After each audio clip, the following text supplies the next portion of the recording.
Salam damai sejahtera bagi kita semua. Firman Tuhan hari ini diambil dari 2 Korintus pasal 4 ayat 17.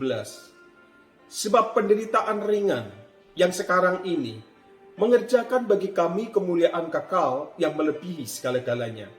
Jauh lebih besar daripada penderitaan kami.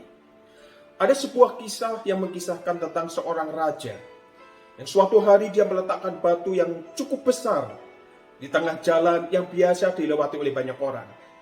Kemudian ia bersembunyi dan memperhatikan dari jauh apakah ada orang yang memindahkan batu itu dari tengah jalan. Beberapa saat kemudian lewatlah beberapa pedagang dan orang kaya. Ketika mereka melihat, mereka hanya berjalan mengelilinginya, lalu meninggalkannya. Demikian juga banyak orang yang melewati jalan itu, tak seorang pun yang berusaha membersihkannya. Bahkan di antara mereka ada yang mengeluh dan menyalahkan raja kenapa tidak membersihkan jalan itu.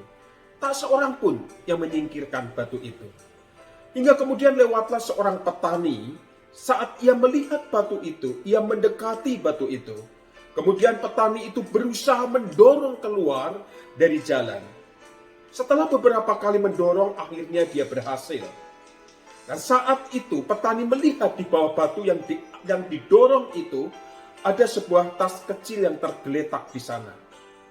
Ia mengambilnya dan membuka tas itu.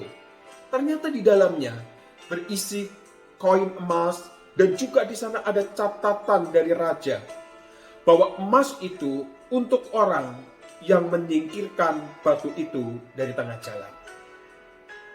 Setiap rintangan dan pergumulan dalam hidup kita tidak selalu buruk dan menghambat hidup kita. Kalau kita memiliki cara pandang yang benar, akan memberi kesempatan untuk memperbaiki keadaan kita, bahkan mendewasakan iman kita.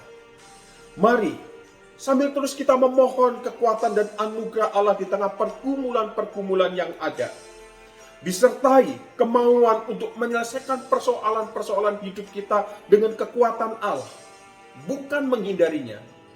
Percayalah bahwa setiap pergumulan kesulitan itu Allah izinkan untuk mendatangkan kebaikan bagi kita semua. Kiranya Tuhan memberkati kita semua. Amin.